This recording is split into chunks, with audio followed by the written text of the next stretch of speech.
When to charge your NEXA. This is really important. It's got a few things on the screen. We know this is where you charge it.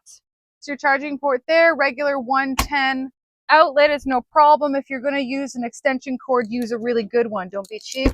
Don't go to the dollar store. So your NEXA. It's a 72 volt system, but it charges to 84 volts. There's two things on here. You've got your voltage right there. That's very important. When you're fully charged, that will say 84 volts. Once you get down to 70, you do want to think about charging. You'll be losing some of these bars here, but this is what you need to look at. This is not a percentage. We have one customer, she got down to 50%. I don't even know how, or 50 volts. I don't know how she even did that. Once you get under 70 volts, it's time to think about charging. You can get down to 65.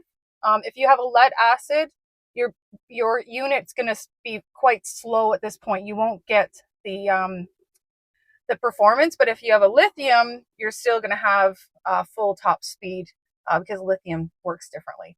So yes, this is your voltage. This is not a percentage. This is absolutely accurate. So once you get to 70, like 65, 68, even 70, it's time to charge.